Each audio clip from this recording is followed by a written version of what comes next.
Dude. Welcome to another episode of Standard Issues Behind the Seams. I'm your co-host, Jimmy Gorecki. This is your other co-host, Jared Lee. And our guest today goes back deep with JSP, with Standard Issue, but goes back really, really far with myself, a mentor of sorts. He's done things with us that still affecting. He's done things with us a decade plus back that's still affecting product today, i.e. the AP project, the multi-panel sweatpants. His inspiration. I want to say the tie-dye too. I feel like that goes back to some weird Cape Cod inspiration.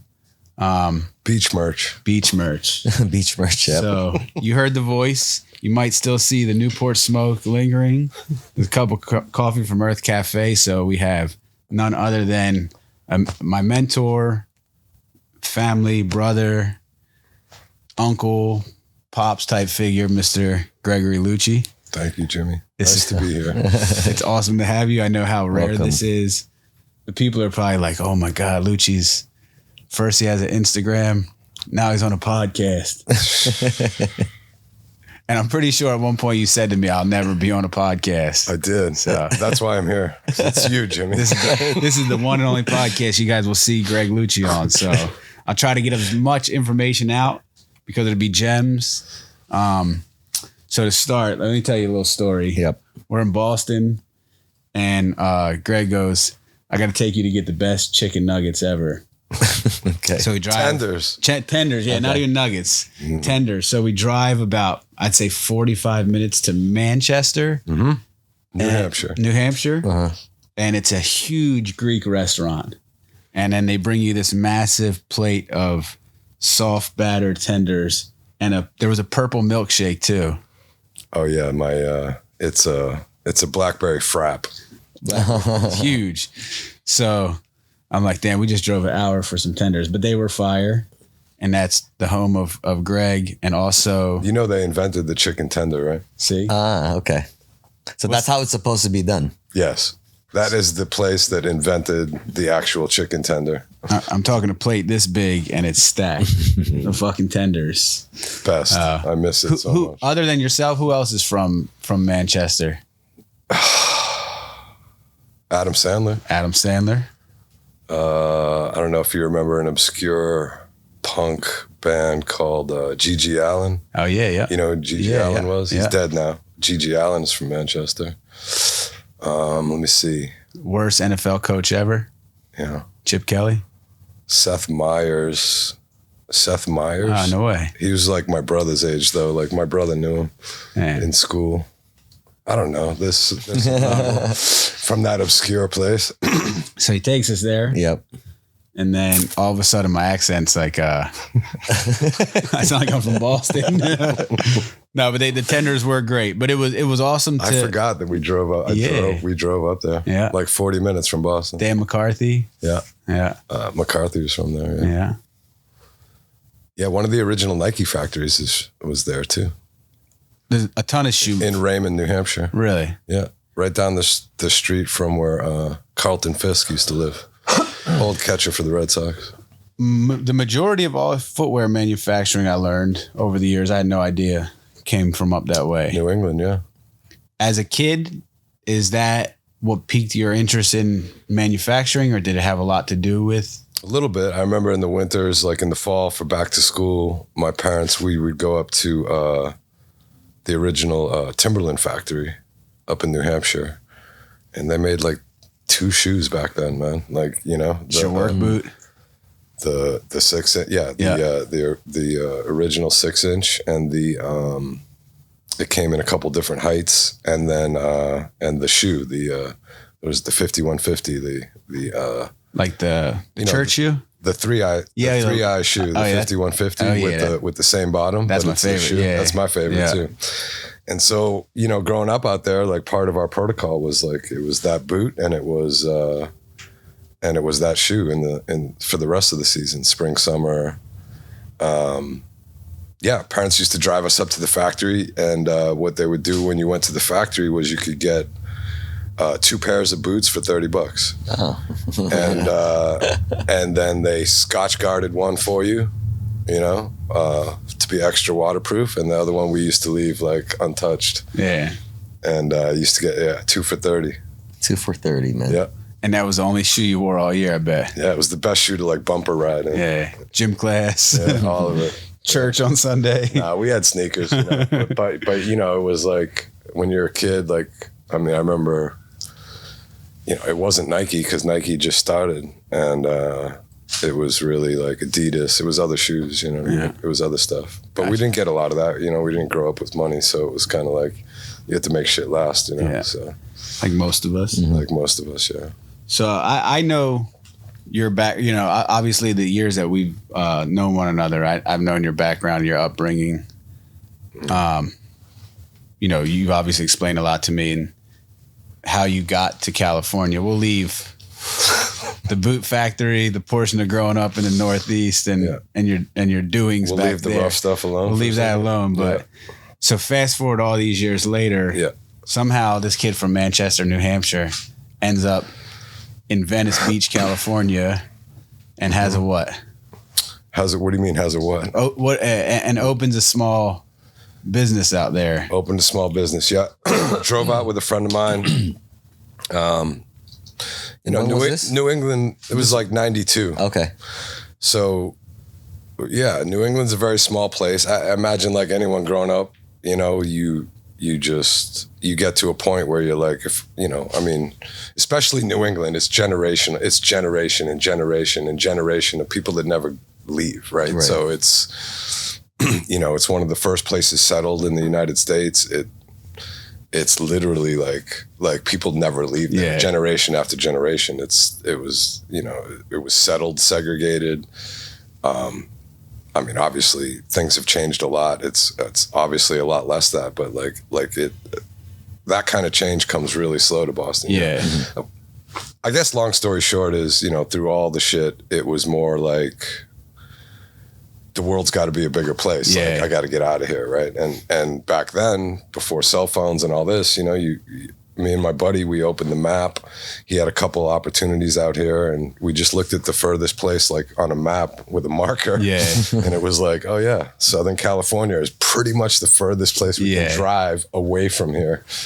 And we did. Just filled That was it. the car up with shit and left. Yeah, filled the car up with stuff. I remember I had a Chevy Nova muscle car with a straight 6 engine in it. My dad was like, "You're not driving that thing cross country. Take my car." I switched cars out with him. I left the Nova. He gave me the Malibu. Yeah, and we packed it, and I think we had I had like $800 personally. Damn. And he had not much more or less, and we just drove to California. No plans or anything? No plans, didn't know anybody out here. I knew one girl that I went to high school with that was out here for college. That was it. But I didn't know where she was. Outside of high school, no formal education or anything? Nah, I No didn't. design school? Nothing. Damn. Zero. Just winging it. Fully winging it. Just needed to get away for a lot of other reasons that we already skipped. Yeah. And drove out here and just kind of was like, you know, it was I mean, I don't know how many exclamation points I could put on this, but like complete culture shock for me. Like, you know, you grow up in a place, you never leave it. You think that the whole world works that way, you know, and man, it does not. Right. Yeah. So like, you know, we got here and it was like a UFO had landed, you know? Venice was where you set up shop at? Yeah. Cause the map, the marker ended at the end of the 10 and the 10 ends at the beach. So you get there, So we just kind of pulled out. You got the beach, you got skateboarding, yeah, no snowboarding, surf, beach life. all that, you know. So one of the culture shock moments was, you know, upon being their days of arriving, you know, you're on the beach, right? Like the 10 freeway ends at the beach. So there's the bike path, and I would see people much older than me on skateboards, but like lots of them. And I was like, what the fuck? Like, at first making fun of, because growing up, like when you get to a certain age to have a license or you ride a bicycle, like people are like, you get beat up for like, or you get there's pressure there. Like, why you still riding a skateboard? Like, yeah. And so like seeing adults on skateboards and like all kinds of people on skateboard, like I was like, my mind was blown. Like I was like, and I was like, the first reaction was to make fun of it because that's what happened to me and us. Right. And then after a while, I realized like, it's not. You're like, this is okay here. This is okay here. Fully accepted. And I went to, I remember going to Rip City, and I went to Rip City and I set up a skateboard. Damn. And I was like, fuck it, I want to skate. Yeah. I wanted to BMX again. I wanted to skate. I wanted to like, I wanted to surf. I wanted to like, I was like, man, this didn't pass me by. Probably. like I was fooled that it passed me by. You know what I mean? Like I Probably the most socially acceptable place to ride a skateboard. I mean, arguably. I mean, this whole place was like a UFO of socially acceptable things to me. I didn't really. It was wild. It was wild. So a couple years pass and you end up opening a skate shop. Yeah, Chaos. I did. Couldn't get a job doing manual labor anywhere. Not realizing how close to the border I actually was living and what that kind of labor was. And, I knew how to work manual labor. I couldn't get a job. The money that I wanted, my background in manual labor here and there, like didn't, the money they were paying people to do that, they would just laugh me off of like a job site. You know what I mean? It didn't matter. Like you hang sheetrock, like it didn't matter, And so I was like, shit, I don't know how I'm going to survive, and so again, back to the past, we won't get into the past, but like, I made some moves and opened a skate shop in the back of, met a guy, similar background than me, but from Bensonhurst in New York, had a spot on the promenade that was before the earthquake, before corporate, anything, all those spots on the promenade in Santa Monica were mom and pop shops. He had a massive storeroom. He was like, if you knock the wall down and put a door there, he's like, you can push it in there and build a shop. And I was like, no doubt. That's how simple it was back then. Like, no doubt. And, I was like working these odd jobs and doing various things that we won't get into and just to survive, because I didn't want to go home with my tail between my legs. Like, I can't make it out in the Can't world, go back home. And, so one of the things I was doing is randomly, like I would, met this guy and I used to go sell like band, every genre of band, like tour t-shirts and merchandise at like swap meets and like state fairs and stuff. And if I needed extra cash, I would go do it. And then I had this idea once I got that opportunity to, build a skate shop, with like surfboards and snowboards but mostly a skate shop. Yeah. And partnered with him and brought in all the music merchandise, t-shirt from every genre of music. So it was really just that and a skate shop, and I had no idea what I was doing. Yeah. So I knocked down this dude's wall, and like I went to like lumber yards and like places to get chain link fence and like hopped the fence and got some stuff. And I, like those WWF cages. Yeah. So I built like a cage. And that's where all the skateboards were. Get it was out like of a here. huge like cage, like looked like a cage match. It was on a riser, and you'd walk up these steps, and you'd be in like just a regular steel fence cage. And Hence the name Chaos. And all four walls, other than the entrance, were all like just skateboards and stuff. And I had no idea what I was doing, so I named it Chaos because obviously it was. Didn't have a cash register. People used to come and buy stuff. I gave them change out of my pocket. It was cash only. Like I didn't. Like it was a joke. Like to me, it was like a joke, right? Yeah. Like I didn't like, But the product that you carried, was this was from brands, from relationships you had built over the years? Some were. Like Rodney had started Zoo York by then, I think in 93, the year before. Yeah, in 93, Zoo York started. Obviously, I was an East Coast kid out here. I was homesick. I got Zoo York. It was interesting to bring that into the mix in such a heavy Southern California counterculture, So I was big on that. it was when Rick and those dudes just left World and started Girl. Oh, get out And of so here. I had all the first Girl boards Damn. and the first T-shirts, and it was that era. That's right. So I was the first, to have that stuff when nobody knew what it was going to be, Yeah. And there was some other stuff like, that brand Fucked had started, Dead and Slick, and I carried that stuff. I carried stuff that you couldn't get anywhere, pretty much. Like, and for that time, it was like things like that. It was a skate shop, and it was music, merchandise. Everything from like the first Wu-Tang shirts to the deepest, hardest core punk rock to main, and it was just that. That's what it was, and. The rest, I put in a stereo system that ran through all Marshall stack amps. So in the rafters, it was just ear bleeding music. There was no smoking laws. We used to just smoke cigarettes in there. And had no cash register. Yeah. And that's what it was. That's amazing. That's what it was, man. And it was on the promenade. So every now and again, someone will hit me, like they'll send me a picture. This is me and Luch back at the skate shop, or send me a picture of like the sticker. We weren't friends. I didn't meet Luch until probably 01, 02 at Aesthetics. Yeah. So like when he would tell me stories about that, he's like, I'm piecing together the information, and then I swear over the last 20 years, Jared, like random people will reach out and be like, send this picture to Luch. And I'm like, damn, the skate shop thing. Yeah. When we meet, mind you, I don't know if you can see this, but later on I'll show you. I have an Aesthetics basketball jersey on. All right. So I luck out and get picked up by this company called Aesthetics, ran by Sal Barbier. And I show up, and everybody in there is very interesting.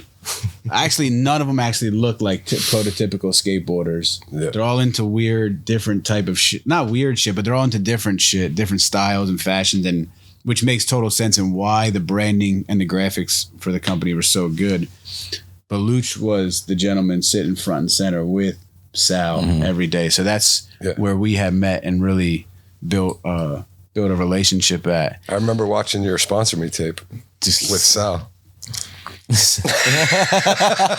People would send their tapes, and Sal would say either two things: either Clyde's recording Yo MTV Raps over with it right now, or Clyde's outside trying to kick field goals with it. So luckily, neither happened to of those mine. Things happened, yeah. But we had a strange criteria for skateboarders. No, that was good though. That was the filter system was very strong. Yeah. So how do you go from chaos to in the mid 90s to building this relationship with Sal and coming on? Because I know you have a lot of design work between them, but never formally going to school. No. No like formal training on design, but nope. You have this vision. You know how to use these programs. Like what was that life like for you between that 5, 6, 7 year period? I mean, it was a struggle. I met Sal through the skate shop, obviously, and we, me and Sal, we're the same age. We go back through the same eras of time. We're into a lot of the same eclectic stuff. Like, I mean, he's like a brother to me. Yeah. It's the kind of thing where you cannot see or talk to someone for 7 years, and like once it's like pick right back up. It's just those are the best friendships. Best friendships, and Sal is one of those. And things. The shop was successful. We opened like 2, then 3, then 4, and I mean that's all different kind of stories. But during that time, Sal was in San Diego, started Elwood.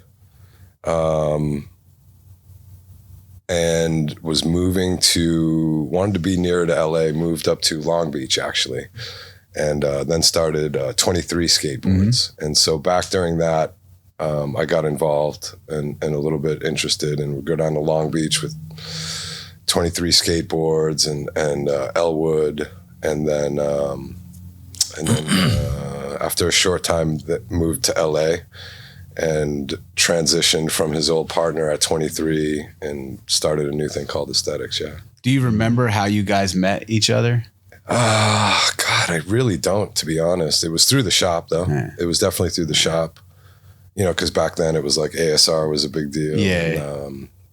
And, skate shop was a force to be reckoned with in LA. And, you meet people, and I mean, me and Sal just got along, Yeah. Sal would come up to the shop. We'd hang out for days and days at the shop. The shop was wild. That's cool. It was like, it was a weird time for me because it was like, you're out here doing business, whether it's creative or the like at that point in time, like all of this was just a means to survival for me. Like I didn't consider it work. I was like, I kind of considered it like, it was kind of like a scam where I was waiting for someone to be like, okay, dude, you're done. This is a joke. Like, you're insane. Like, you know what I mean? And then that day never came, right? Like that day never came. And it figure was just, you out, Mr. Lucci. pretty much. We know what's going on here. That's how my design career started too, Same. So that's interesting because I would go in there. They'd be like they'd have all the obscure Jordans in there. Mm-hmm. Sal would be in like a denim tuxedo. It was not a stereotypical skate company, but that's what I liked about it. It was like being into like all these like hip hop inspired things, where I would like, look, this is who I skate for. This guy, this is the coolest guy you could probably ask to skate for. Yeah, we wanted to like change. Skateboarding was a very one kind of dimensional look back then, you know what I mean? Or not so much one dimensional, but like it had its like, you either looked like this or you looked like that. And it was, you know what I mean? It wasn't like, there wasn't a lot of, I don't know, like I think that, a lot of like where I went in my life was based off of like how I grew up, like grew up an athlete, but like was also like a head, you know what I mean? Yeah. Like I was interested in like the other shit, the like, the other shit. And, like thinking back, like there was always like, back then it was like you're a jock or you're like a head or a burnout or whatever you were labeled, you know what I mean? And that means all the other, crazy, not cool things come with that. And like, I always struggled because I was a bit of both, you know what I mean? And you live in a time where it's like, I grew up in a place or a time or an era where like you couldn't be both. Yeah. And so I was always interested in, and back then, like, if you needed product to perform, whether you were like, trying to, snowboard or skate or do something that, in your life that was athletic, like the athletic stuff was all very like gross looking and like uber athletic. Right. And then, but you never wanted to be that way because you were like a head and you always wanted to look cool and you had and so I think my interest and really like, if I really like kind of, not that I knew it at the time, but if I put it all together, it's kind of like my interest was, always in athletic function or like something utilitarian that would function. Yeah. It just didn't look like that thing that's supposed to be like athletic and like, it's like being the guy that's like, not that golf clothes are one dimensional anymore, but it's like, wearing golf clothes to dinner. Thank you. Hold on. Look, you know what I mean? Look, it's 2024. This gentleman was involved in a very fashion forward golf clothes. I've got to drive this home because there's so many things this guy has told me about, or I've seen him do, or he's doing that are, I know people say this a lot, but are genuinely decades ahead of the curve. What year was this golf brand? I don't remember. Late 90s, early 2000s. Dude, back in the day, they would tell me this. I'm like, why the fuck do you guys have a golf brand? And they're like, think about golf clothes, Jimmy, how whack they are. Like, it's like, now imagine if we were to do a golf brand and they would describe these things to me and designs, and I'd be like, But you, Sal. Yeah. Started with R. Huh? Started with an R, right? Yeah, Chris Rassasin. Chris Rassasin. His partner's name was Dave Kaczynski. I got involved as the creative. Did a lot of that in the early days with Sal. And we it was really about that. Like let's put together like forward looks that function as golf, but like you don't look like you're just wearing chinos and a polo shirt. You know what I mean? And we did that. You know what I mean? Like we made crazy stuff. We made like big baggy, like, big baggy, like sweater knit capri things. And like, but like the function of it was all golf. Like the logo on everything we made was, a snap offable thing that was a ball marker for the green. On the top of like the pockets of the pants was like a fold-in thing of Velcro where you could just like Velcro your glove to it and it would hang off. Like, but they were all like hidden functional golf features, you know. And we sold at country clubs, to be honest. That's and true. Put it in some boutiques like A-Life when they opened. And see, if you didn't know Greg and you hear him say these things, you're like, this guy's like a myth, you know? But he'll tell you about something and then you'll be like, okay. And then full circle somehow, some way, someone or something will be like, oh yeah, that's the thing that he was just telling, that he told me about like 6 months ago, right. you know? It's not the path to money though. Yeah. The path to money is capitalizing on current trends that everybody is For sure. in your face, you know? But I think that, it's again, I don't know. I just like it's where functionality and look. I mean, all of this is generated from personal style and different, being exposed to different things or being into a lot of different things that are don't somehow go together. You know what I mean? That end up defining. I mean, look, like it's the fashion industry. Think about that. Yeah. It's fashion. Like fashion isn't really the point. Like fashion is more, style is the point. And everybody is going towards, like there's, like it's a style driven thing. You know what I mean? It's basically a how many ever $1 billion industry that's based off of like an opinion. Yeah. You know what I mean? It's not facts. They're opinions. Did you play golf? Huh? Did you play golf? No. So why golf? Like, what did you see in golf? My brother was a really good golfer. My brother was an amazing golfer. He was like captain of the Yale golf team, and like me and my brother are total opposites. But I grew up, my brother was a great golfer, and so I had interest there, but it wasn't me personally. Got you. I was the guy that could show up and like be athletic enough to like hit one money shot the whole 18 holes and be like, oh, I can do this, but like that just not be able to do it again that day. You know what I mean? It's a tough sport. It takes But the guys that founded the brand, Chris, and those guys were great golfers. They were amazing. They would take me golfing. But I was more interested in like making golf look different. Yeah. So I'm gonna jump. We got a lot of chapters to uncover, but sure. Like at one point when we were working at Gourmet, he was like, we were looking at different camos, and he's like, I got a camo. I'm gonna show you when I get to the crib. And he's like, send me a picture of these pillows. And I'm like, and some of the dead stock fabric. He's like, does this look familiar? Now, mind you, this is about 2014.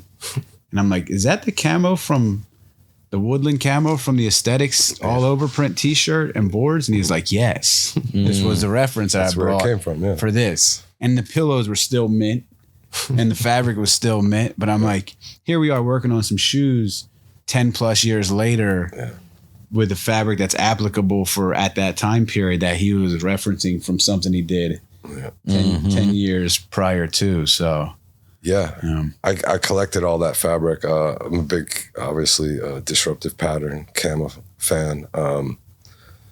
Anything utilitarian, functional, how that fits into lots of different things, from function to look to like a lot of those first generation hunting camos in particular. Like I collected the fabrics, and I eventually made just 50 pillows out of them because I didn't know what else to do with it. But like, along the way, made a bunch of stuff out of it. Yes, and one was that aesthetic stuff, sublimated on, I believe, like a mesh sports jersey. And then on a deck, the team deck. And we had it was a baseball tee. Color block on the sleeves, but then the body was that print. That was That's sick. Right. And then we went to New York. Curveball right there, right? Yeah, that's a curveball. So, but again, going back to your relationships throughout, you would think the relationships that you have and the quality of relationships that you have and this design background and pedigree, you would think like, oh, this guy's like super schmoozy Joe Schmo guy, but they're just all genuinely real relationships that you've built that in some terms have created other business opportunities. So Yeah. we leave aesthetics and we go to New York. Yeah. Well, I mean, you know, at that point, I understand that I have a career now, you know, like, but getting there was, you know, before that was Adidas, you know, and Oh yeah, but sorry, I didn't mean to jump. no, it's all right. Like, I didn't know, you know, I had a mentor over there. His name was Wade Siegel. He was one of the presidents of Adidas. He helped me understand to take myself serious, and in many different ways, you know, because before that I just, you know, like I told you, it was a means of survival for me, whatever it was, whether it was retail or design, and I got into, he ran and still to this day, the bag accessory division of Adidas is his company. And I got an opportunity over there, and I invented a bag technology first, because again, like, you know, I wanted stuff to look cool but function, and didn't know what I was doing. I mean, I could tell you a million hilarious stories, but you know, This is the design on a napkin guy. do you remember the aesthetic skate bags where the flap would come out and it would hug the skateboard, and you could put the whole tail into it, and then it went, and then you could close it and it zipped and hugged the board, and then it had that was something I brought to Adidas. Get out of here. They had never done anything skateboarding or skateboarding related. That one, and another one that had a hard mechanism that you could put a bag on regardless of whether you're a kid or an adult, and it slid on like a seatbelt material, so that you could anatomically put the bag wherever you wanted on your body. And so, like, you know, I had done that, and this guy had started to teach me how to value what I did, you know, because I knew I knew what I wanted to do, and I didn't at that point realize there was departments of stuff, like kids went to school for just design or just marketing or just, you know, I always kind of did all of it, even though it didn't really lead to much, you know what I mean? Like, and to lose control, or, you know, he just taught me a lot about like how it works departmentally on a corporate level, how to value what I bring to the table, that, you know, you don't necessarily creatively have to like pick something and go with it and just be a designer or just be he hooked me up with my next opportunity, which was really cool, which was when Kobe came into the league. He introduced me to Peter Moore. And before I knew it, I was working with, was on a small team, and Audi was attached to it. They had just designed the TT. Oh, get out of here. And so those first two Kobe shoes at Adidas were when he came into the league, where I was part of that team with Peter Moore. And that's when I really started to like expand, you know, like, oh shit, like, you know what I mean? Much bigger world, you know what I mean? This is simultaneously during the aesthetics years? Yeah. All right. Yep. Gotcha. Yeah. I was, you know, doing stuff with Sal over there, and I was like outside creatively consulting for Adidas, you know? Which was also a UFO at the time to those big corporate companies. They never had an outside creative consultant. Like I remember, they were so uncomfortable with it that they printed me like corporate international business cards, because they didn't like how they didn't work with anyone that wasn't like an employee that worked at the company. Yeah, what do you mean we had this satellite guy down there? It was wild. It was really wild. And, you know, obviously I got my hands into a lot of things after that, you know, relaunching Originals and Friends and Family and all that kind of stuff, like, which came over the years at the same time that we were doing aesthetics. But that segued into like the Beckham work with Bond. Yep. Did that. That was a good opportunity. That stuff was incredible. All the Beckham that was stuff. fun. Yeah, that was fun. Yep. The shoes. Years the clothes. later. Yep. That stuff. But we go back. NBA All-Star stuff, all kinds of stuff. But before that, you end up in New York. Yep. What was that like as a kid born and raised in the Northeast? Now you're in New York. So I had probably been in California, I think a decade, maybe 10 years, 11 years, and got the opportunity Yeah, Echo had bought Zoo York. Yep. Which Rodney discussed. Rodney was a friend of mine. I had been given opportunities prior to that, you know, like a lot of other places, to stop being kind of freelance and, you know, come work for people. You know what I mean? Mm-hmm. Like, I think at that point in time, they were big opportunities. One at Nike, one at Adidas. Prior to that, that one-dimensional urban culture was big at the time. It wasn't all blended into one thing like streetwear. It was like, you know, separate from, you know, other countercultures. I believe they even called it urban wear. But Echo was one of the companies.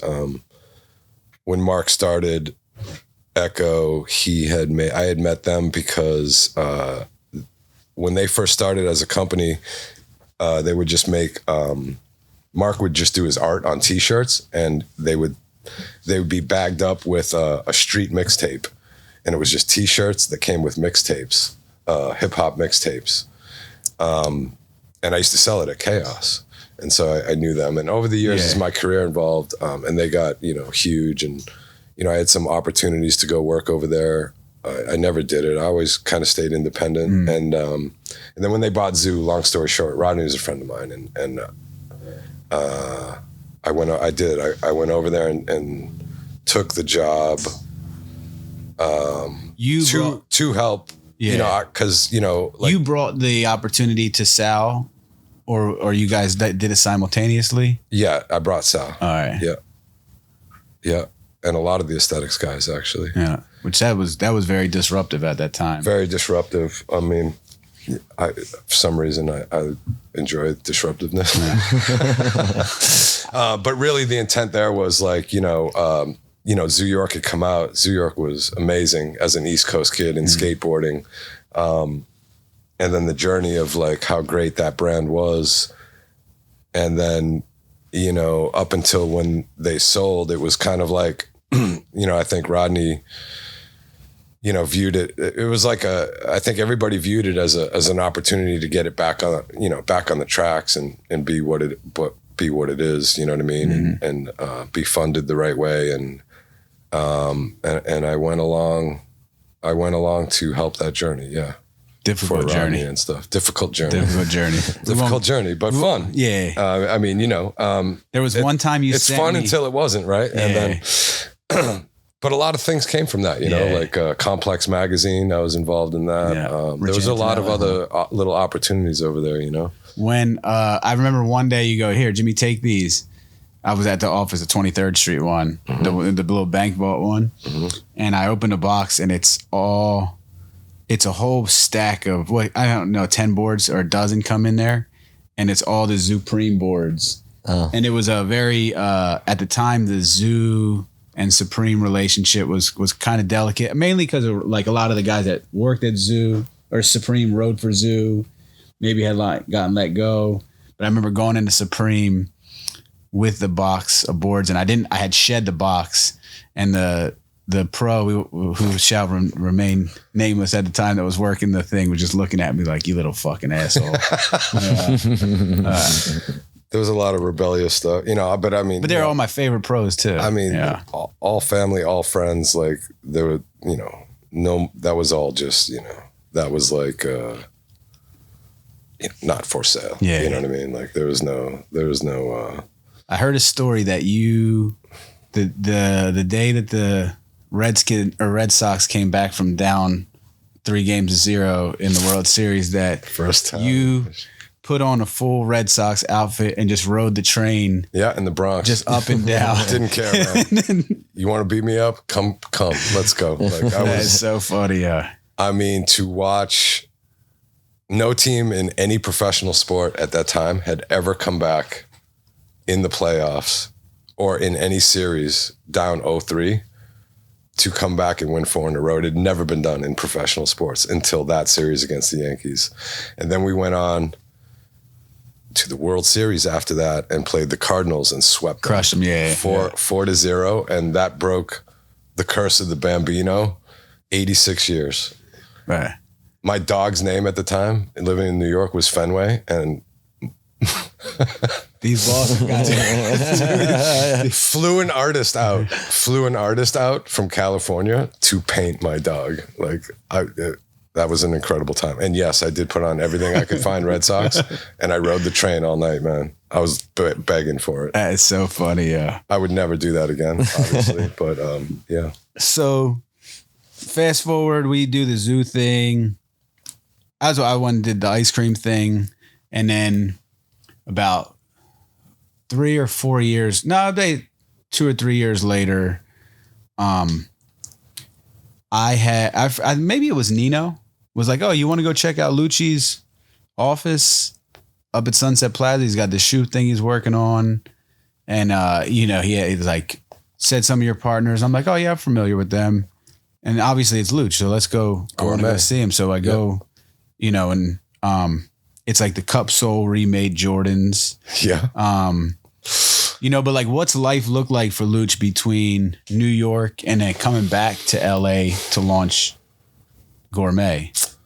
Well, I think when, the writing was on the wall where what we collectively wanted to do with Zoo was not going to happen in the way that we wanted. There was like a bit of an exit strategy. I was living in New York. I still had a place in California. I kept my place here. And I was starting to freelance again, So I think I was doing some stuff. I feel like someone told me you were doing Lotto stuff at that point. Well, I was doing Undefeated stuff. I was doing some Supreme stuff. And I was being interviewed by Converse. Nike had literally, I don't even know if the ink was dry, was merging with, Nike was acquiring Converse. And so I had like 2 interviews with the head of Converse at the time and the head of Nike at the time to be a global creative director for Converse with Nike acquiring it. And I had gone through 2 or 3 interviews, felt like that might be next for me because I didn't know, like I said, I started to freelance again, and that was my kind of what I knew how to do. You know what I mean? Yeah. And at this point, Converse is based in Boston? Converse is based in Boston. They're about to merge with Nike. Nike people and Converse people would come to New York. I had 2 interviews. Seemed like it could be a go. It would have been a huge step. And like other huge steps, I decided to do my own thing. I had this idea that I wanted to do, which ended up being what Gourmet was in part, and I was bent on doing it. And I kind of took inventory, and I was like, well, I'm not ancient, and I'm still kind of young enough. Like, I feel like if the way my career had gone in the past and what my current interview status was for the kind of things that I was doing, I kind of felt like, if I keep relevant and continue to blaze my own trail, like getting one of these big jobs could be a great backup plan, but I don't have to do it now. Yeah. And so I decided not to. And we did Gourmet. Moved back to Cali, and these are Gourmet sweatpants. Oh wow, which ones are those? I think these are the ones made in the Dior factory. Yes. So again, everybody's super high fashion now. Everyone's luxury house. Yeah. Luxury brand, huge fashion house. This is Gourmet. That's Gourmet. So I remember going into Union 2005. The clothes launched before the shoes, correct? Yeah, they only got a couple of the stuff, the knits. Yeah. But I remember going into Union, and this is Union, and they're like, dude, we don't know what these guys are trying to do with this stuff. It's like $400 houndstooth sweaters and $500 sweatpants, and they got a ring this is Union. You go in Union now, it's Visum, Capital. Yeah. But at this point, they're like, they got a $60,000 ring. Yeah. Yeah. And I'm just like, all right, if Greg's doing this, I know it's ill. Yeah. The original idea with Gourmet was food, though, correct? No. So the original idea with Gourmet was Right? No, you're wrong. Yeah, you're No, right. you're absolutely wrong. So I had this. So I had this idea. I wanted to, I told you about the interviews and prior to me leaving New York, and what I wanted to do was I wanted to come back to California in an undisclosed place, and I wanted to open up a front, a different business. I basically wanted to start a private product club. Yeah. With a beautiful like spa, but intimate, for clients only. And then it had a front, a front that could be accessed by the public. It wasn't for clothes or anything like that. The only product that was going to be made would be for the members that were in the private club in the back. And the front was going to be set up to be like a food spot, more like a East Coast kind of deli kind of thing, right? Where like, your mom could cook something that basics, you know what I mean? And get like, your eggplant parm. Something for the public, but really the business was like the spa in the back that had a clientele and a monthly beautiful product attached. It was geared to like release a product every month, but only to a select audience of members, and it was private. There's a lot more detail than that, but essentially I wanted to do something like that kind of like, I guess if I have to look back on it now, was kind of like where I started, which was retail. Yeah. And that kind of married all of it together, where I could make what I want to make. I could do it at a high level. It would service a limited number of people, but word would get out to, but it would be a limited product.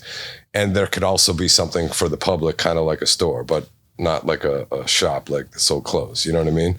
And so I guess the idea kind of was, I guess, in a lot of ways, if I look back on it, like trying to marry all the places I've been into like one thing that was all your mine. favorite things. Yeah. Right. And, I'm an American Italian. I'm from the East Coast, and, that was going to very much be the vibe. Right. So, I was out here, still living in New York, had my place here. I was looking at spots. I was looking at them straight up on the boardwalk in Venice, on the corner of Rose and the boardwalk. And I was looking at a space to do this. I was about to do it, and I ran into an old friend, Greg Johnson. I told him what I was doing. I told him, what I was doing here and what I wanted to do. Another East Coast Italian, and I hadn't flushed it out. He had told me about another friend of his who was John. I didn't know John at the time. Long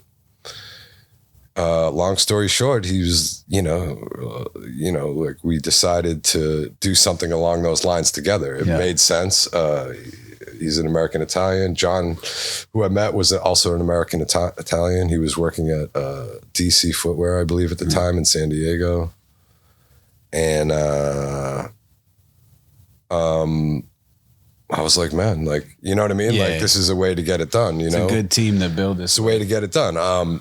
John actually had the name Gourmet because John was also working on an independent idea where he had the name Gourmet that he loved. And he wanted to do T-shirts with like, with like food on it. Yeah. My bad. That's with like food on it, right? And then like we kind of marinated on the name, and we all kind of liked it because gourmet meant was part of like the cultural relevance also of like being all American Italian, and it just kind of made sense. So the name stuck. We didn't make T-shirts with food on it, and I didn't open that product club either, but like, that's how the brand kind of started. We met a few times. First one was in New York because I was still living there. Met out here, tried to figure out a way to put it together. A good friend of mine was in New York. His name was David Schulte. I was also free. Like I told you, I was doing freelance for like Supreme and Undefeated at the time, trying to figure out my next move. I connected with an old friend of mine, Combe, who was partners in working with David Schulte, and they had Lotto, and Lotto is an Italian sportswear brand, and they had an office in New York. And so I started freelancing, doing some shoe design for them also at the same time. And Schulte sat down one day and he was like, listen, man, like I want to move back to California. he didn't know about Gourmet, but I was also trying to get back to California to pursue what I wanted to do in part, which was now Gourmet with Greg and John. And he was like, what about if like, I just get the license for it for North America and we move the office out of New York to California? He's like, would you be in? And I'm like, yeah, I'd be Dream in. scenario, I would be in, like, because I wanted to do Gourmet and it was a way for me to get back. And so he actually hooked that up and we did that and got an office in Beverly Hills. And we all got put on the payroll. I got put on the payroll. John got put on the payroll, moved up from San Diego. Greg got put on the payroll. He had his store downtown, and we did Lotto, creative work for Lotto globally out of the North American license in Beverly Hills, and worked on Gourmet all day at the office until Gourmet was ready to launch. Other people's money. Yeah, and Gourmet was, the idea for Gourmet was like, we didn't get the product club done or what I wanted to do, or like, food stuff like that John wanted to do necessarily, but what we did get done was,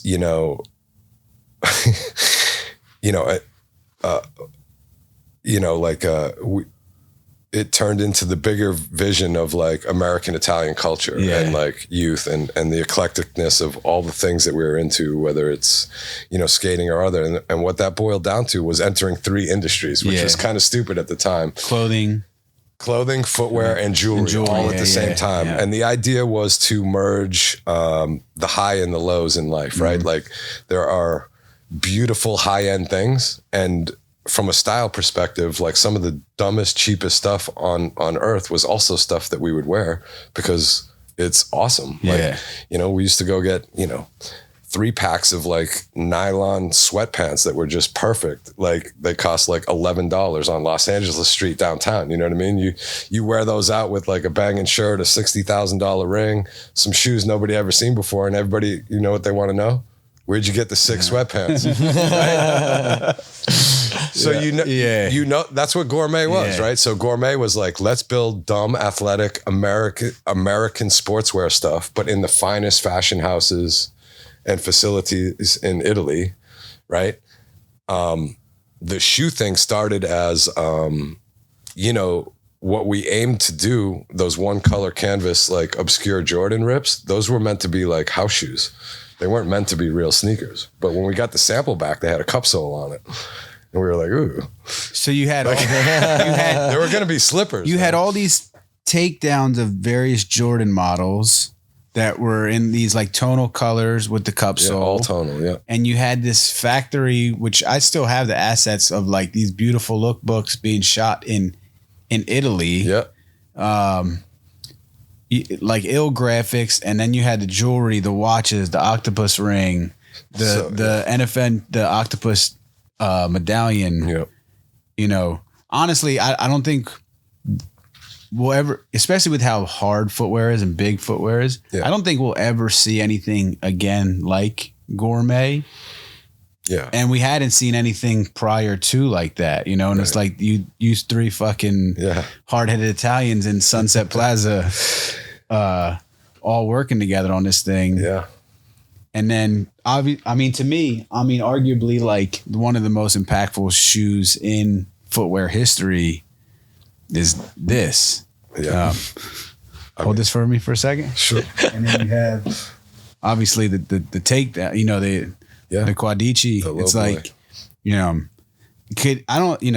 more attention needs to be paid in the sneaker encyclopedia, and the shoe talked about more. But could you just give us a little bit of info on how this thing came to be? I will, and I'll give you a snapshot of, because we just talked about the beginning, and so the faux pas in the beginning was that we very much did fine jewelry with Christian Say, who is a generational fine jewelry designer. I told you what the intent was on the first footwear, and we were making American sportswear blocks out of like, Montclair nylon, like things that at that time in the fashion industry, first of all, there are 3 different industries, which is a mistake, because the reality was back then in the world, there was nobody that could house fully what the brand was, right? Jewelry was sold, high-end jewelry was sold at jewelry spots. Footwear was sold only at footwear spots, and clothes were sold at clothing spots. the only places we could make even a little breath of all of that vision together, like there was only like Maxfield's, Eddie at Union and Chris. There were very few spots that could support the big, so we ended up being, even for we ended up having to be like too, right. So we too forward, so we ended up having to sell like, everything separate. Right. So like nobody could walk into an environment and understand what was trying to be accomplished. Right. And so, shoes clicked. And then, really like, we chose to take an approach on footwear that was not the easiest. Yeah. Right? We wanted to be taken serious. And so, well, you put a New England duck boot on a Cortez outsole with the air bubble. So clearly didn't want it to be easy. Well, like the past stuff that we talked about, like, hybriding was, I think something that we really kind of pioneered and took to a functional with an aesthetic kind of level. Right. And, we didn't want to be one of those brands that started and just like, had an available outsole and put on, like, look at my, you know what I mean? Like, so we wanted to truly we wanted to collide worlds, that looked good and that could function, and it was form, like, like it was like getting the right form, like, like, which that's spot on. It's like making there's classic things, right? A classic New England duck boot, a mini version of like a turf cleat, bottom, the airbag that runs all the way through it. It was like making something, bringing worlds of performance together to be one thing that was like wearable in most circumstances. It's got to be the hardest thing for a factory to create. Oh, it was so hard, man. It was so hard. It was so hard, but it was worth it. We didn't want to be categorized, you know what I mean? And we didn't want to do like easy stuff. And we didn't want to do, like, here's my available, vulcanized whatever. And like, look at, I made it pink. Who cares? Yeah. Like, you know what I mean? Like we very much, took the essence of like building original footwear from all of those ideas very seriously, like from the ground up, and it was the mission always, but like when you take risks like that, it's hard. Like the money's not there. Like you put something on a shelf that no one's ever seen before and they're like, oh, it's cool, but I don't know about that. You know what I mean? Like I'm going to win, like take some. So this shoe makes all the noise in the world. When you bring it up, it still hits home with a lot of people. Obviously people are tripping on the Jordans. Everybody, Lupe, everybody was into them back then. I believe you told me this. Eventually Jordan gets upset about the 13. Yeah, they sued us. But specifically over the design. The lawsuit. 12 or the 13? It was all of them. Oh, okay, it was all of them. The lawsuit was like this. So you get up. So you and the guys. It was not a cease and desist. You guys and the guys go up to Portland, and I believe you told me this. You walk into the room, and they don't even realize it's you guys that were doing Gourmet. No, they realized it. What got us in the room was, how do I say this the right way? They were going to crush us in a lawsuit. They didn't want us to exist. We obviously knocked off the Jordans. We did them very differently. The idea was totally different. But they patented everything from like stitch patterns to like, you know what I mean? It was like, we didn't know what we were going to do, and then, long story short, back then, they would flex on accounts that were selling our stuff, like we had people liked our stuff. Right? Yeah. So, in all the usual early on, hot footwear boutique kind of things. You want to keep carrying that, you're going to lose your swoosh. I mean, I don't want to say all that, but like at the end of the day, we put a countersuit together that was very provable, with signed affidavits and stuff. And then they all of a sudden wanted to work it out with us. Yeah. So, and that's when we went to Portland. I remember tripping, seeing, cause I'm kind of around and I'm listening and I'm hearing all the things that's happening. I'm working at a sneaker store and then I remember the duck boot Jordan shows up and I'm like, You motherfuckers. Yeah. Like, you just guys put my guys through so much shit. And now you got the nerve to put this out. Because we were, what we didn't know what we were doing at the time was we were hybriding a lot of things into one crafted piece of footwear. And it was starting to resonate with people to the point where Nike would try making duck boot Air Force Ones and duck boot whatever and different things you would see, hybriding then started to like take off a little bit. But like, I don't know that we weren't focused on hybriding. We were just taking all the things that inspired us from our youth and from our culture, and we were trying to make them better. You know what I mean? Like we were trying to make them better or function in a different way or be wearable in different environments. And, we ended up, putting a lot of things together that came out to be like, basically hybrided, like original pieces of footwear, that ended up then, you see a lot of that these days, right? So, I mean, I don't, I'm not going to say that that's what we did. I'll say it. Yeah. That's what we did. Yeah. It was more of a labor of love and passion and, like emotion than it was like, and then, you get into the politics and the real stuff of it and the lawsuit and this and that. And, when you're making there's a difference between making like fashion footwear and then categorically like athletic footwear, right? Those are two different categories in footwear. And I think that at the time, the powers that be, which is only a handful of people, they're not trying to see anyone else enter that space. Yeah. So when you make something that can sit on a running rack or in something in a functional footwear space, like that's where the money is. And like, the powers that be don't want you to exist there. Mm-hmm. They're happy to let you live with your footwear brand if it's non-athletic and it's just some fashion shit. But when you're starting to, have a bigger drive than that, that's when you get on the radar. You know what I mean? Like you start bothering some people a little bit, right? So what's Greg Lucci's favorite non-gourmet duck boot? What's the duck boot? What do you mean? What's the duck boot of all duck boots? Is it an LL Bean? LL Bean, man. LL Bean, and then Sporto. You know that brand, Sporto? Nah. Yeah, Sporto for the ladies. All right, Sporto. Yeah.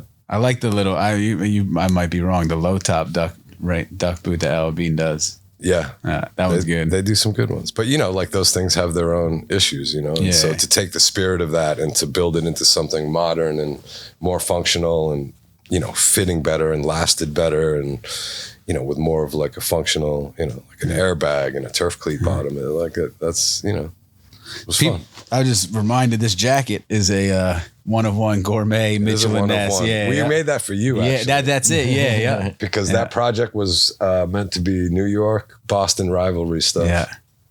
And we made the only Phillies one. Yeah. Yeah. That's right. Feel that.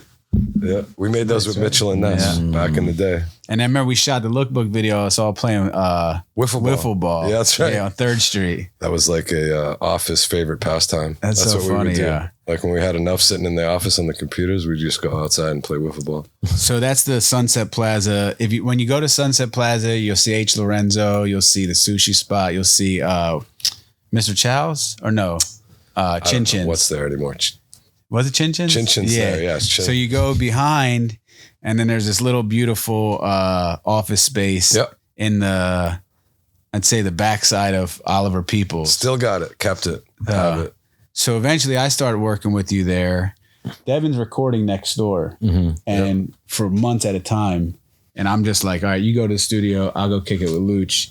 And then I'm there so much that Luch is like, Jimmy, I actually need you to come on like formally and work for me. And honestly, it was the biggest lifesaver because I'm coming off of spending 2 years in the hospital with my kid. Yeah. Not knowing what my worth is in the world.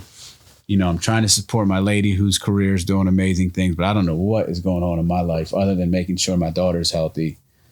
So I'm like, shit, Luch, this couldn't have come at a better time. I know the brand. I know the product. Yep. Me and you have a rapport. But I have no idea what it's like to be leading a marketing position and not even like marketing manager. Like, oh yeah, you know what? You're the marketing director. Period. And there's a whole office of people in San Diego that have no idea who you are that you got to report to. Good luck. Yeah. But I figured it out and I learned a lot of shit there. And I seen a lot of things in that park. I learned a lot of things in that parking lot. You did so many things that I couldn't or wouldn't do. Yeah. I didn't like to be out there like that. You know, a lot of which like things that we still do today are as a result of that time period there. Like, I didn't know what PR really was. I didn't know what marketing really was, outside of being like a sponsored skater, but just the people that I would meet there. You would trick me into doing interviews. You were so hell yeah. We'd go to London and it'd be like, oh, Jimmy, who's this guy that's coming by the office? I'm like, oh yeah, he does this magazine called Breaks. He's gonna interview you, or like, a lot of stuff like that. Because this was at the time. I think Greg might have been the last person to purchase an iPhone. So much so that Instagram had a hashtag. It said Lucci has a BlackBerry. Yeah, I remember that. So Lucci had a BlackBerry. Lucci didn't do social media. I love Lucci didn't do any of the gross things that we as people that clamor for attention, just very similar to you, are opposed to. So I had to be the one, and I'm still the same thing I did to you. I do to him. I'm like, to this day. Yep. To this day. I hate it. But you knew that future. You knew what was coming. And I knew that you did, and I just didn't have I had all my issues with it, and there was no way that I was going to do it right. Like I already knew that, But I always thought it was cool. Like when you're talking about the lotto stuff, you were very much so like, even though Jimmy, I'm paying you for for Gourmet, you knew Jared and I were working together, and you were like, yep. You gave me the confidence and the cosign to go ahead and, to go down that creative lane. 1,000%. That's very rare. Like, I don't know. I've worked for a lot of people over the last 10 years.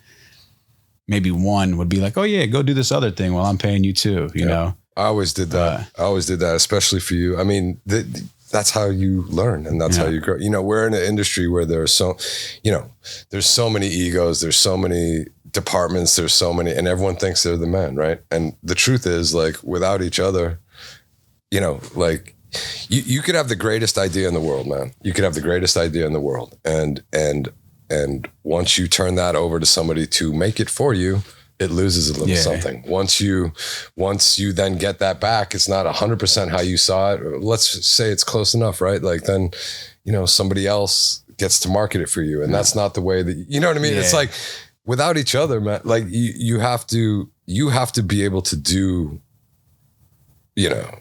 all the things in this industry to really understand. To bring emotion through on a product. Remember our multicolor sweatpant? Mm-hmm. I pull up a shoe of a Yucatan moccasin, and it's a multi-print. I'm like, how did they Luchi? How did they put all these? There's 50 different panels on the shoe, and they're all different colors. And he's like, Jimmy, they just take the scraps, all the cutting room floor scraps, and sew them all on each panel. He goes, you should actually do, because we wanted to do camo, but it was like, you weren't going to print me block print camo sweats for me back then. Mm-hmm. So he's like, why don't you guys dye 4 different military colors?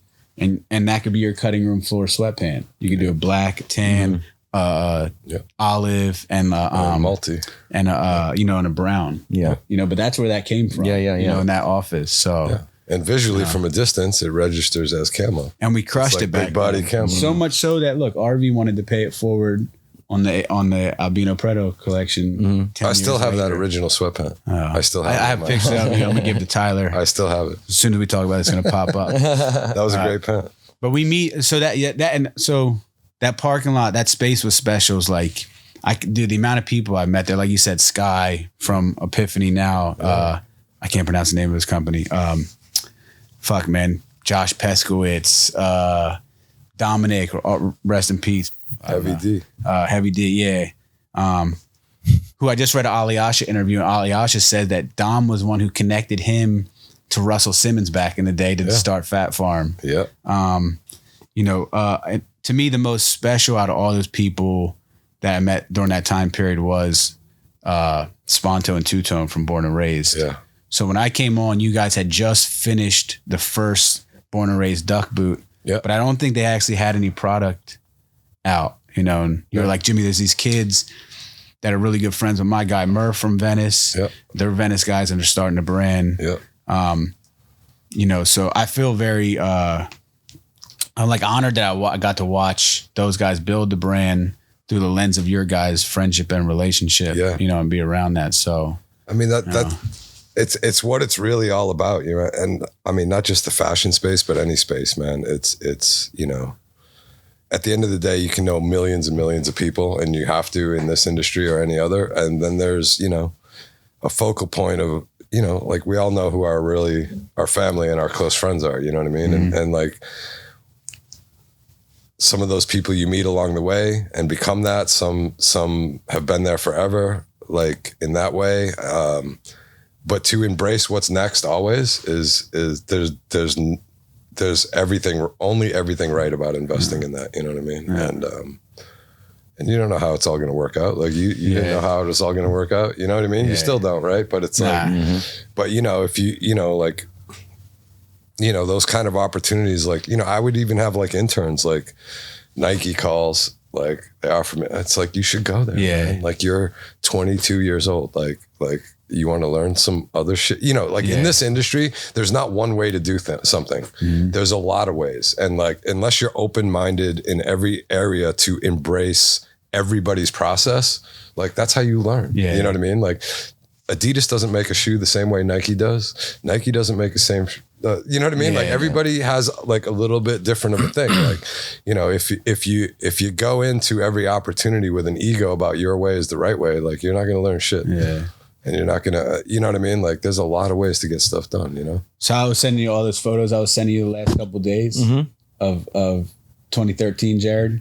Oh my God. I was like looking for photos for this. And that was the uniform back then. It was Gourmets on my feet. Mm-hmm. It was a pair of JSP sweats and a Born and Raised t-shirt or hat. Yeah. All of them. Yeah. Like, and so much so, my lady, my father-in-law, all Born and Raised shit. Like, so I was like, it was a trip. Obviously the unfortunate events over the last 6 or 7 months or so. And I told you this, but like when we started our Eagles project, the very first thing that both the Eagles and the NFL referenced every single call was Born and Raised Rams, Born and Raised Rams. I luckily had the chance to share that with Sponto a day after his birthday in 23. Yep. So it's like, it's a lot, it's kind of trippy thing to think back on and how full circle a lot of this, even us just sitting here, you know what I'm saying? Like you guys met 10 plus years ago and, I don't know, the circular flow of cool things that we've all in some way, shape or form loaned to one another. So, and it's nice to see them, do their thing, you know what I mean? Like they're accomplishing, what it was intended for, which is, spreading a bigger message of gentrification, which I don't care where you're from in the world or what, like you can relate to that. You know what I mean? And this a little off topic, but on top, even this shoe was a Gourmet model. Once we started working with Padmore and I was like, oh yeah, the first shoe we got to do is the Cinque, which is the sports shoe, which, for obviously people that follow Gourmet, one of my favorite shoes, reference, the original Padmore sports shoe. And we literally bid it. Our only vision on that at Gourmet was to make it a Adidas campus on the bottom. And that's what it is. That's what that shoe is. And how old is this shoe, you think? From the 60s? I don't even remember, but ancient. Like Padmore and Barnes was a factory out of Ireland originally. It burnt to the ground. I don't remember what year, but it's also where Clark's spawned out of. Clark's is a brand. It was Padmore first, and then Clark's spun off of what Padmore is. Yeah. And if you do a Padmore, guess what you're not doing? A lot of politics these days. Nobody's asking though. A lot of politics these days. That's funny. You can I see that duffel bag you brought with you? No, it's busted. I brought you your shoes. I've been waiting for this for a long time. Your shoes? Yeah. Yeah, I got them. That's funny. What's this neon print infrared? Oh, that's Neil's bandana, huh? Huh? Is that Neil's bandana? Yeah. Can you see Luch in the camera? Can you show that camera right here, that microfiber mini towel? Yes, I can. and don't misspell Neil's name. Can you see it? Don't write NEIL. Huh? Don't write NEIL. Yeah. I always text it, and he's like, "It's Neil, dick." He spells it the right way. EAL. Yeah. EAL. God, Neil's the fucking man. The man. We had a thing where we were working with Jeezy for Gourmet. Yep. And we had a really, really nice dinner at Sean Pekka's restaurant in Queens. Uh-huh. Pekka's is a huge music Steakhouse. executive still to this day. Yeah. Beautiful steakhouse. And It was then Jeezy's birthday. Jeezy's birthday, yeah. We got like a Jeezy ice luge and stuff. And then Jeezy's manager is I think he's Haitian. He comes up to me, he's like, "Jimmy, what's up with your friend?" And I'm like, "Who, Neil?" Yeah, we took Neil. Yeah. Then they're like, "Man, he's over there rolling a joint right now." It's like, what? You guys all got cigars. Like, why can't he just roll a joint? I'm doing Right. a little something with Neil now, actually. Neil's the man. Teamworks, let's see it. supreme. Oh, yeah. I've been waiting for these forever. I will cherish these with every ounce inside. Yep. One. Nice. My camera's all right? Are the mic's all right? So one block at a time. Yep. Yep. Like that. SB Yeah. with the clear bottom. Pink with the blue. Sponto lives. Yep. Sponto lives. Shouts to Two Tone. Yep. Man. Yeah, this is a crazy moment. I mean, all of that stuff, man, to see them, the Levi stuff, this, Stussy, can you throw those over there? For sure. All of those programs that were coming were like, that's what I said. It was like so impressive to see them done and see them done the way that they were being done and still continue to be done. I don't know how that whole company and team did it, but like as of recent, but I really salute them and it's they're admirable. Yeah, they're it's not a brand to be a brand. It's a brand about it's about culture, and it's about it's about gentrification, it's about culture, and it's about lots of I mean, it's beautiful because like historically, Venice is such an eclectic place, right? Like, it's Coming from someone that moved from Boston. Yeah, And that first place you you can't look at somebody and be like, "Oh, you're that dude." So therefore you listen to this music and you do this in your life and you know what I mean? Like, I think sadly through the gentrification, which is, happens everywhere, like, generationally, like that kind of eclectic human being, I think, is done with Sponto's generation, to be honest, you know what I mean? And that brand very much, like is those guys, it's Two Tone, it's Sponto, it's where all that comes together. Yeah. Call it what you want, but it's they're doing their thing, man. And you were very much so back then telling them like, this thing is based off of your guys' upbringing and like you said, what goes on in Venice, but a lot of that is applicable in other cities, in Boston, in Detroit, in Philly. Like this, you were preaching that to them and to get that messaging out.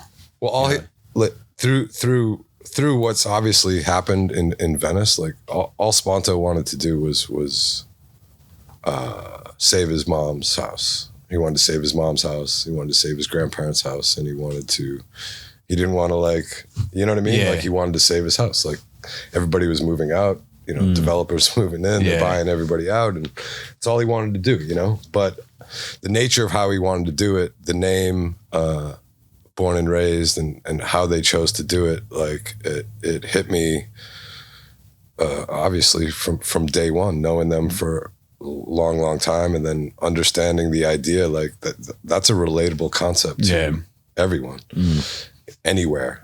And even though the goal was short for him, he eventually realized like how relatable that is in the world, and he championed that, you know what I mean? And like he accomplished his goals. Yeah. And he was now focused on, you know, everybody else's goals too. Yeah, It's like yeah. when it comes to that message, and it was a beautiful thing. You know what I mean? Like I don't, you know, it was a no-brainer. You know what I mean? Like it's a no-brainer to do and support. You know what I mean? Yeah, and, for sure. And help in whatever way that I could, you know, for them. Like, you know, but yeah, awesome shit. Yeah. Awesome shit. God, and that, you know, that Nike was his thing. Like, he like on the road, like, you know, he would often talk about it. He's like, man, like the holy grail for him was to be able to like do his thing with a Nike. You know what I mean? So you got to see all that, you know? Yeah. God, I had something on the tip of my tongue I had to ask you about. There's so many things at that office, in that parking lot. A lot of worlds coming together. The Equinox, like this guy would smoke a cig, put it out in a pair of Timbs, hit the shoulder rack, come out, smoke another cig. And I'd see people looking at him like, who the fuck is this guy? You know, like, is he a movie star or what is he? You know, None of the above. that was funny, man. That was a great learning experience there. And like I said, so many of the things that you helped me with over there are things that still apply to work with us, to life in general, you know, the fashions and stuff. So I mean, you helped me, you know, I mean, in a world where, you know, I guess, you know, I'm in this space because of, not unlike you, but like from a different time living these things out. Right. Mm-hmm. Yeah. You know, when you live these things out and your passion is in life is what you do in life, right? And then, you know, the industry that we're in is because, you know, when you get attention for what you do in your life in a bigger way, whether it's a magazine or this or that, you know, then the sidecar turns to like, oh, and why does he look different? And what's that he got on? And why did he cut that off his pant? And why do you know what I mean? Like when you're living a certain life, whether you're a musician, a athlete, a skateboarder, a snowboarder, and you're, you know, mixing your stuff up or altering the stuff that you do or the way that you look because it fits your lifestyle, right? So when you come from that place, right, and, you know, then you get that attention, and then you realize, like, you know, and you start making these things. It's like that's where all this comes from. Like, it seems like in today's world, it's almost like where it comes from is harder to find now. Yeah, you know what I mean? yeah. Or it's at least popular now. Yeah. And I guess what I'm saying to you is like, you know, that part jades me, right? Like, so that part, like, you know, like ushering in, you know, how all of it works in a marketing way, and like new generations, and like, you know, what other social media or like the whole, like, you know, like you were always on that. Like, I just had no taste for it. Like, I just thought, like, you know what I mean? Like, just like, you know, or if I did, like, I could understand it, but I would do it wrong. You know, I would be too curated. But I weird. Obviously I know you, but then just understanding how genuine I see, like when other people meet you, like when we worked with Jeezy for those couple of years, whether it was putting together, like, remember we shot the lookbook where you guys ate a dinner together at Gio's, and it was so easy because I could see he was genuinely interested in you and fuck with you. Or if like we would go, Jeezy would take us to these insane clubs in Atlanta, and he'd be like, Luch, you're coming with me. And it's like, yeah, these guys probably didn't know anything about one another, but you could see that Jeezy was genuinely like interested in like everything Luch had going on, and like, you know, you know, the person that you represent. So it's like, that's easy to get behind this because it's genuine and authentic. See, Jared is, when people meet Jared, is like, they're like, yo, this guy's one of the most genuine. And I tell people like, yo, he's the straightest shooter you'll ever meet. And when you meet him, you're going to fall in love with him. That's how and you they meet are, him and they're like, he'll be out kicking it with, I don't even have to be there. People I'll introduce him to, he's still friends to this day, you know? So it's easy to get behind people like yourselves who have that, you know, they're just genuinely authentic in who they are. Absolutely. You know, and, you know, some of the relationships that I've kept, you know, you end up working with a lot of people, athletes, musicians, like, you know, everybody, you know, loves,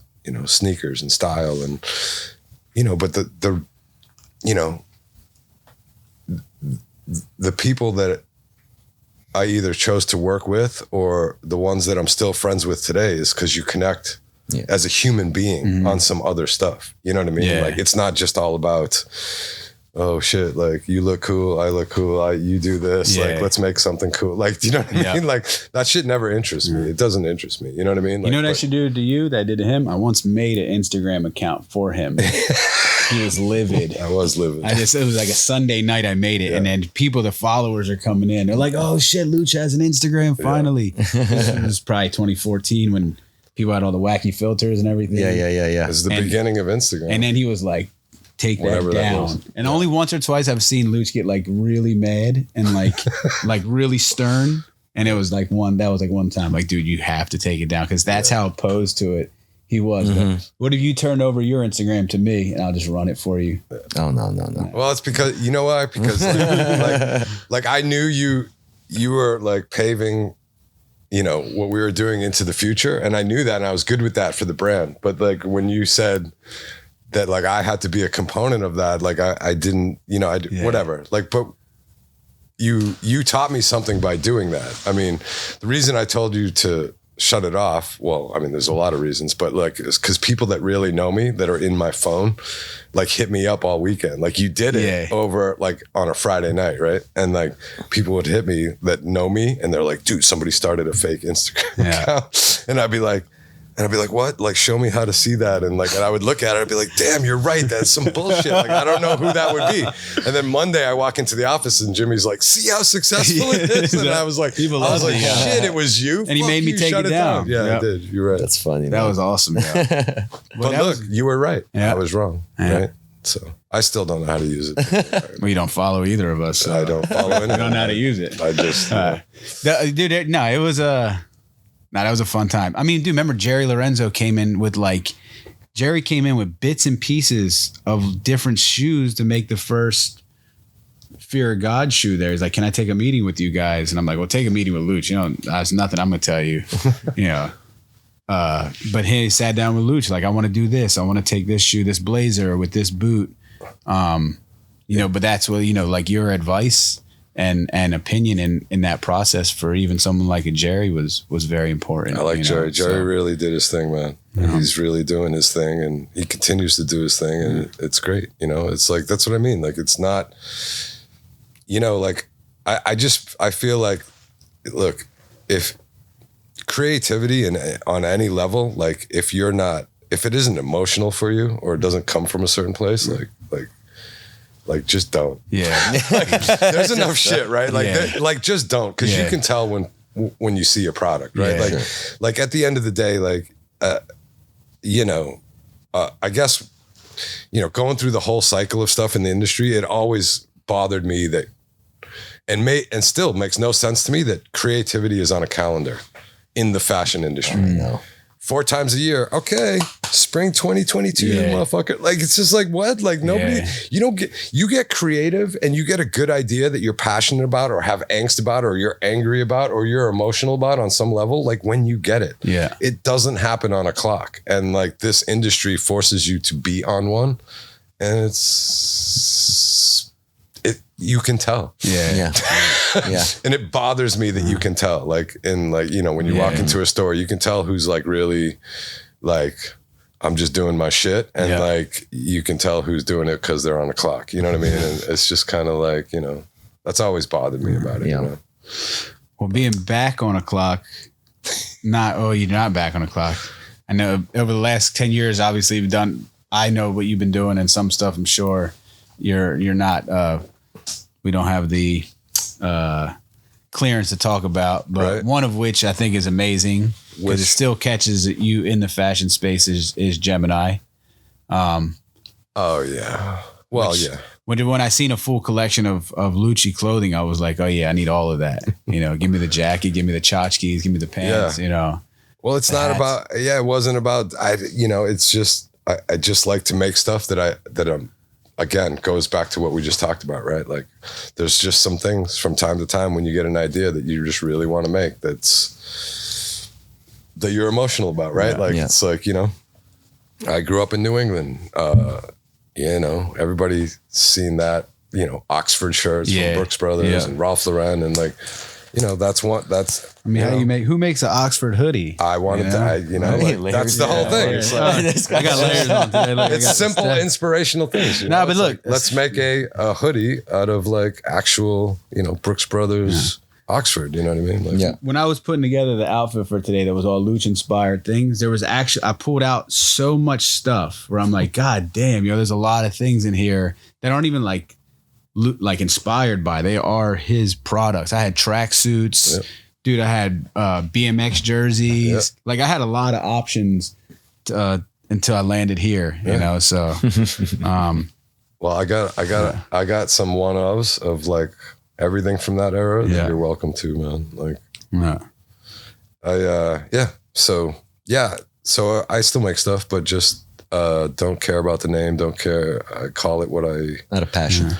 Call it what I feel like. Sew in whatever I want to say in the label. Make a few, and that's about it. What's doing other stuff? I'm trying to think of some different products you've worked on over the years, but one that I thought was amazing was the boot that we actually didn't get to put out, but the Gaetano. The fact that you named your Euro hiker after my boy, after your son. Yeah.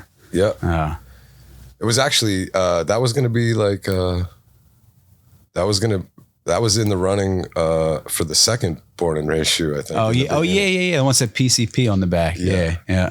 Who puts PCP on the back of a shoe? Other than those guys. They're funny. I think they have a logo that says Horny Land USA.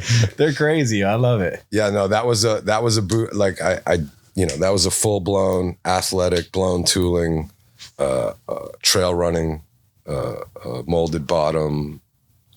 Yeah. And like Merrill inspired boot on the top. Like that was another like hybrid, like old school hiking meets new school hiking in one shoe, right? Yeah. So, I mean, a lot of that happens today, but back then it didn't happen. Yeah.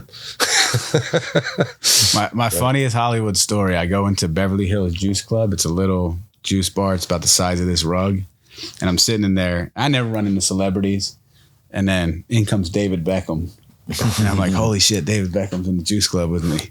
And I'm like, excuse me, sir. And he's like, yeah. And I'm like, I work for Greg Lucci. And he's like, oh, I like Greg. And he goes, I remember they had a meeting and he had a cigarette in his ear the whole time. Yeah. And take the cigarette out of his ear. That's right. I'm like, cool, shit, nice to meet you, man. Oh, that's so cool. funny, dude. He said that he about said me? That, yeah. I used to be in his house like that. That's so funny, yeah. That's funny, dude. He's a good dude, man. Another one that relatable, like that's a man that, earned everything he got. Like, you know what I mean? Like you can relate to that dude, he's a good dude. We had fun, man, for a lot of years doing that, doing his stuff. James at Adidas. I was like, I started to make a little bit of money. Great guy. And like every Friday I would go to the Adidas store on Melrose back then. This is 08, 09. And pick up like a different piece from that collection. Yeah. I had everything, I had the like wallaby looking shoe. I had all the trainers, the big wide sweat pant. Last time I seen him, he bummed $50 off me at Equinox because he forgot his wallet. And he needed to pay the parking guy. Back when we're taking interest on this. Well, now that you're now an official podcaster, how does it feel? I'm not sure yet. It depends on the edit. I'm not sure. So when we see you on a full press run, we know where it all started. Yeah. But honestly, thank you for coming on here, Greg. Absolutely. This honestly, it means the world to me, man. I've learned so much from you. Anything for you. You've always been there for me and my family. And this is like more than just a podcast episode. This is like, hopefully I was able to share with our community how amazing of a person I think you are, and talented of a person, and genuine and shit. So I appreciate we that, appreciate dude. it, man. Right and the back only at person you. we ever let smoke a cig. I mean, Yeah, I will. that's it. I literally. He's like, gonna rip one right now. He might die. I mean, I feel the same way, man. Right. And I would do anything for you, Jimmy. Like this has been good. Appreciate it. Used to, man. You guys, Yeah, you of course. two have changed my life, man. Like after skateboarding, I didn't know where I was gonna go, what I was gonna do, and between the two of you, you guys have not only like given me a huge given me a lot of purpose. Obviously, allowed me to like put food on the table for my family, but check boxes I didn't ever think were possible. So both of you guys. Don't sell man. yourself short, Jimmy, man. You earned this shit. You know what you're doing, man. Appreciate it. You just got. I love you, man. Love you too, Luch. Cool. Love that. We can wrap on that, Ty.